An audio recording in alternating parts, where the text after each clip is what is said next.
નમસ્કાર, આપ જોઈ રહ્યા છો નેશન પ્લસ ન્યૂઝ. હું છું આપની સાથે હિરલ પંડ્યા.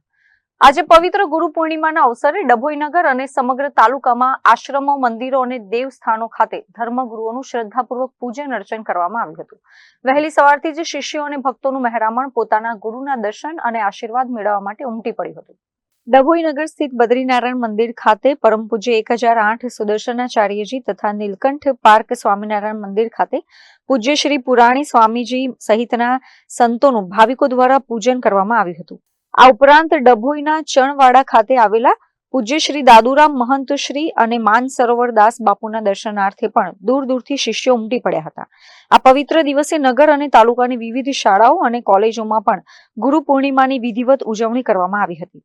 આ પાવન અવસરે ડભોઈના ધારાસભ્ય શૈલેષ મહેતા, વડોદરા જિલ્લા ભાજપ પ્રમુખ ડોક્ટર બીજે બ્રહ્મભટ્ટ, ડભોઈ શહેર ભાજપ પ્રમુખ દીક્ષિત દવે, જિલ્લા પંચાયત આરોગ્ય સમિતિના ચેરમેન ભાવેશ પટેલ, કોંગ્રેસના શહેર પ્રમુખ સતીશ રાવલ, નગરપાલિકાના પ્રમુખ પુષ્પા રાવલ સહિત વિવિધ પક્ષના રાજકીય આગેવાનો અને અગ્રણીઓએ સંતો મહંતોના ચરણોમાં શીશ નમાવી આશીર્વાદ મેળવી ધન્યતા અનુભવી હતી. જય ગુરુદેવ. આજે ગુરુ પૂર્ણિમાનો દિવસ છે. વર્ષોથી ભારત દેશમાં ગુરુ પરંપરા ચાલતી આવી છે અને એનો અનુરૂપ આજે અહીંયા દરબાવતી ખાતે બદ્રીનારાયણ મંદિરમાં સુદર્શનાચાર્યજીના આશીર્વાદ લેવા આવ્યા છે.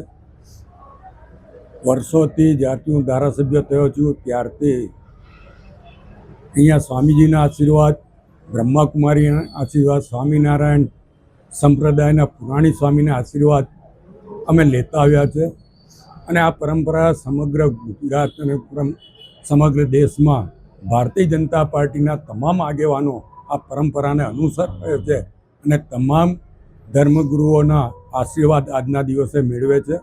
આ સનાતનની પરંપરા ભારતીય જનતા પક્ષ એ વર્ષોથી પાળતી આવી છે. ત્યારે આજે અમે ડભોઈમાં ગુરુઓના આશીર્વાદ લેવા આવ્યા છે.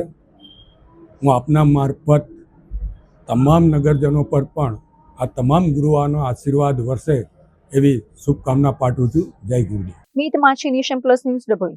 સમાચારોના સતત અપડેટ મેળવવા માટે અમારી નેશન પ્લસ ન્યૂઝની યુટ્યુબ ચેનલને સબસ્ક્રાઇબ કરો, બેલ આઇકન દબાવો અને જોડાયેલા રહો ફેસબુક, ઇન્સ્ટાગ્રામ અને ટ્વિટર પર.